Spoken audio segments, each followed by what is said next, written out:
Hey everybody, this is going to be a video on creating a secure database, a MySQL database.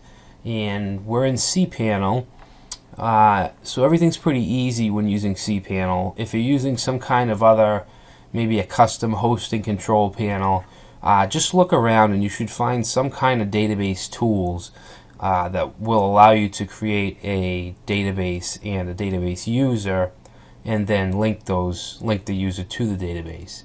And of course, if you have shell access and you can access MySQL that way, then you can do that. I know that that's a little more complicated, but like there's a few ways you could do it. So we're in cPanel right now, the cPanel backend interface, and it is extremely easy to create a database through here. We can use, if we go down here under databases, you can see we have a MySQL database wizard, and this will actually just take us through. We need to create a database, and most cPanel web hosts will attach the username for the server as a prefix to the database and the database user. And mine is TechGuy4, so my database will be TechGuy4 / and then whatever I want to put here. I'm going to use the name WP234. That's going to be my database name. For the user, I'll say WP owner. And this is what's important, is the password. You want something really secure. I'd suggest using this generator. It'll generate a nice secure password. Copy it. I'm going to paste it in a file. And I've said this before, depending on the location of your machine or your machines that you use, you might want to put all your passwords into a file. If you're using a computer that's at your house with your family, obviously that's a good environment where you could actually do this. If you're in say an office environment and you want to do this, you may want to encrypt the files so people can't read them. I'm just going to click, I've copied it, and then use password and create user. Now for this user, we want to create some privileges. This is going to be the main user, so he's going to have all privileges. And if we create new users, they should have only privileges that they need. But I like to have one main user that can do everything. Alright, so next step, and now it says user WP owner has been added to the database WP34.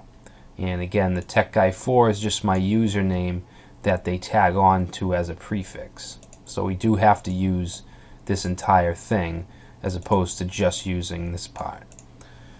Okay, so we've done it. We've created a database with a user.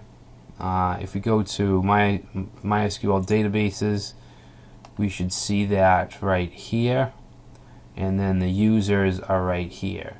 Now we could also add someone else as well, so let's add, let's see, let's create a new user. So we'll just call this guy new user. Password, I'm actually going to delete him, so this doesn't really matter. Just showing you how to do it. Okay, so now we have a new user, but this user has no access to any databases yet. What we need to do is, if we want to add him to our database, we want to come down here and choose new user, and then choose our database WP234 and click add. And we only want to give him permissions that we think he needs. Maybe he can create, not delete or execute. He can insert, show view, update, select, and that's pretty much it. We don't want him altering tables, things like that, deleting tables and fields. So that looks good. So we can say make changes.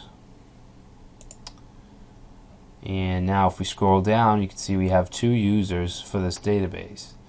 I'm actually going to delete him. I just wanted to show you how to do that. And what else? Let's see. Let's talk a little bit about phpMyAdmin. So down here in the databases section, phpMyAdmin, and you need to log in with your credentials, what we just created. So we have WP. Actually, I can't remember what it was. The user is WP owner, and we do need that prefix. So WP owner, and then that password that we generated.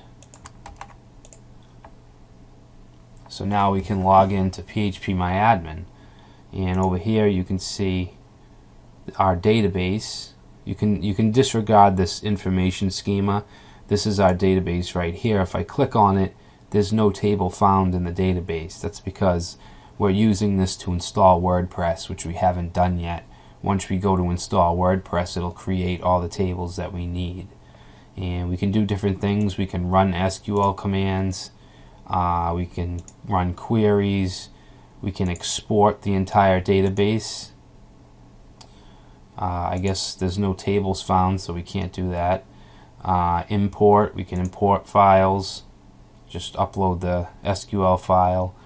Operations, we can rename the database, create tables, and this is because I'm logged in as a full user. I have full access.